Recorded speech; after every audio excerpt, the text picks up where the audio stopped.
Okay, AVR's seems to be back to its normal, you know, operational battle station condition. Still got to do other checks to see if there's anything that's might be overlooked. So hopefully the HDMI should switch over to the video projector. I'm using HDMI 1 output, I think so, yeah. Thanks to Bear. Yes, cats can mess things up or be part of the confusion, where, you know, you're moving something like an OLED around and you got the HDMI lead connected, whereas I've always undone it because it's fragile, but in all the confusion I kind of forgot, and because Bear was running around my legs at the time, and so excited that I pulled it out and bent the HDMI. I didn't think much of it. I thought, okay, just traced the end because I had an extension cable on the HDMI lead, and I just undid the extension, and I still had enough there to connect. And when I connected it, there was no signal. I thought, so start checking up here, don't I? And then didn't sort of like find any result that could fix the problem. And then it dawned on me that when the cable probably got bent, or the HDMI, the connector, you know, the little copper bit, and it got bent, it probably sent or short-circuited a low powered voltage signal, because the cable carries a voltage signal. I forget how much volts, doesn't matter. It sent a voltage back, and it obviously took out the HDMI port number 1, and so I only had HD and then port number 2 to use, with zone 2 output, which I don't really use that much. So if I find the remote for the projector, turn it on. Yeah, TV's gone out. OLED's turned off. Projector should come up. Yep, it's coming up. So it's switching from HDMI 1 to HDMI 2, which is on the video projector, 4K projector. And you always get this. Oh, that was it. Oh, that's popped off. Sometimes I had to kind of like, yeah. So I've got to calibrate the colours, you know.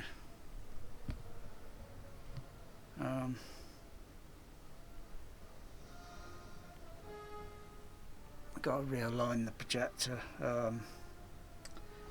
It's got to be realigned. It's too bad I can't just pull it back a little bit more so it fills the screen, because the if I made the projection port window just a little bit larger, I could move the projector back so much, you know, by calculating it, or don't really have to calculate it, just make it so the port window is a bit larger in size, so thus when the projection light comes out, the angle it won't cause a shadow on the port of the porthole on the projector porthole, and hopefully then it should yeah, but it'd still be unless I make it, like I say, I gotta make it larger, and then I could drop the projector down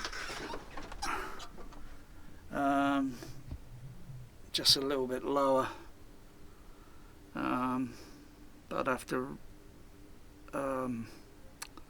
then I suppose I could put the other JBL, the center middle backs around, and then put it up a bit higher. Shouldn't look at that light.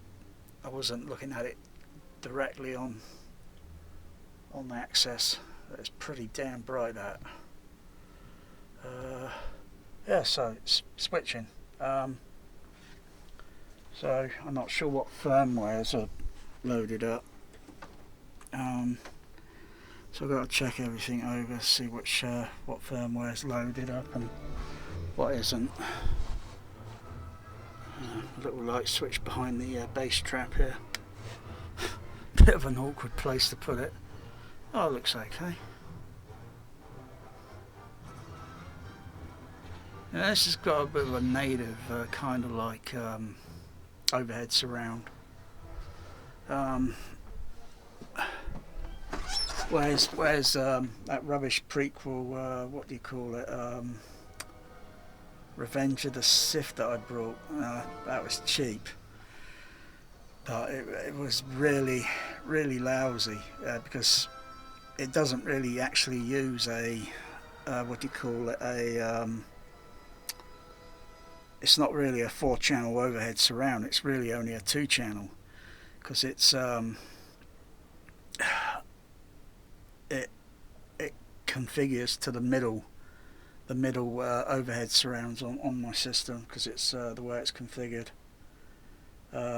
This one doesn't have any, this only has height 1 and height number 3, doesn't have any height number 2 on it, and you know, it's moving around in stereo and overhead and panning around on the into the dog channels and the extra channels. I've got to get the what's it, realigned left center right center channel. It's pretty cool with Admiral Akbar in this. You know, his dialogue is panning around on the screen, goes over to the right and then into the right center or into the left center or the center, it depends. So I've got to realign. I might be thinking about moving my screen channels down a bit lower, but I probably need a bit of assistance with that, because it's a bit heavy sort of thing to do. Whoa, look at that. I mean, this ain't all too bad, this one, but it was kind of like an unnecessary story, but it's not a bad movie as it goes. It's not a bad movie. I mean, but I think it's you know, that colour there, you know, the tint and all that, you know, everything's got to be adjusted. I've got this projector needs to be adjusted. It's not major, it's just minor adjustments. So these other colours don't look like what they do here, like, you know, between, you know, just needs alignment on the RGBs and the Y's and the S and the kitchen sink. But yeah, otherwise it's not a bad movie. It's not a bad movie as it goes, but like I say, it's a bit of a shame. I think it doesn't deserve to have Kathleen Kennedy's name on the freaking credits of this movie, because you know, we all know what she's done. And yeah, as it goes, yeah, I think it's pretty okay. When it gets to the battle scenes, you know, and such, of the last 40 minutes of the movie, it's pretty good. But you know, it kind of takes you out a bit of the suspense of like what episode 4 would be, you know, and then when you first see that scene with the Death Star, you know, when Obi-Wan Kenobi tries to get Luke to join, and then it cuts to that scene in outer space of the Star Destroyer, you see it coming towards, and then next shot, done. Yeah, that, you know, pretty damn good, but you don't get the element of surprise now because of this movie, and then, you know, it's like, what order of the movies do you show these in? I would say episode 1, 2, 3, and then 4, 5, or rather, hang on, episode 1, 2, and 3, and then Rogue One, and then episode 4, 5, and 6, and the sequels. No, they can go in the cat litter box, the rubbish tip, the dustbin. That's where they can go. They will not get played. Period.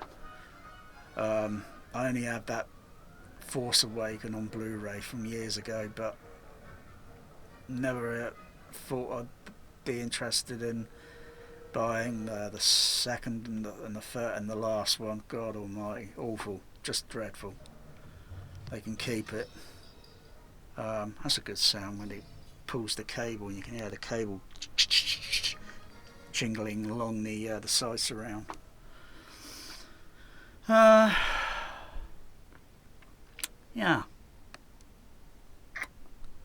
I'm probably looking to realign in the colour, probably by eye, and just adjusting the. Because I've seen the specs for this projector and what it's like out the box and what colours are usually. I don't know if that's the same through every other Optimum UHZ65. I'm not sure if that's the same through every other projector that come out of the box and they all got this certain setting. Otherwise, yeah, I could just do it by eye. I wouldn't need a calibrator. I could just do it by eye, and maybe use a video camera or such to look at the test card and adjust the ISO levels or whatever and such, and see if like the video camera might see something that my eye can't quite pick up on. Because I don't think you know, spending out £500 to have someone to calibrate it is kind of worth it. Not unless they are here for, say, like the entire week. No, actually, no. Make that 2 weeks, because £500, you wouldn't. An average person wouldn't make that wage in a freaking week.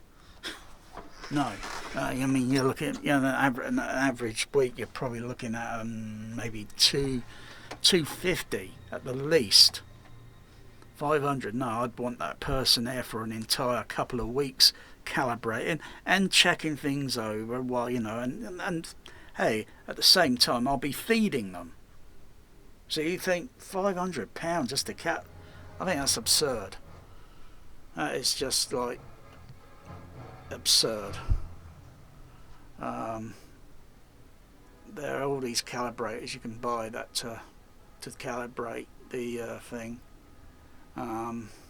Some are cheap and some are just literally just diabolically expensive, that I just wouldn't even buy, because I'm only going to use it maybe a couple of times, and if I had to recalibrate it again, oh yeah, sure, I can go and grab it. You can rent them as well. Yeah, that's probably cheaper to rent it, but I don't know if that's cheap really than £500, but otherwise I could do it by eye. I did. I looked at Ghostbusters on DVD and then saw a 70mm blow-up print, a blow-up, and I looked at the frame, and I looked at the on the LCD. I think it was an LG LCD I had at the time, before Sooty killed the TV. That was. Cats can take out a lot of things, you know. And I adjusted the parameters on it just by eye, and got the colour almost like what it looked like on the, because it looked a little bit different-ish on the DVD, the Region 2. And I got it almost like, oh wow, because the LG had, and that's another LG, they got so many parameters to adjust, just like the video projector has so many parameters to adjust. Or maybe it looks okay on the projector, and it's the OLED, because I have adjusted the settings, the color settings on the OLED, but I can tell by looking at the skin tone colors. You know, and I only have to, like, say, like, under natural, like, or artificial, like, hold my hand up and look at my skin tone, look at the skin tone colors and such. And in photography, usually it's going to be pretty good, and they don't use too much of this color nonsense on this movie, like tinting it this color or strange colors and such. It looks photographically naturalish, but maybe it might have a like little tint or whatever in it, but it looks photographically better than most other movies I've looked at. Anyway, enough of the ramble. I'll go and have my dinner.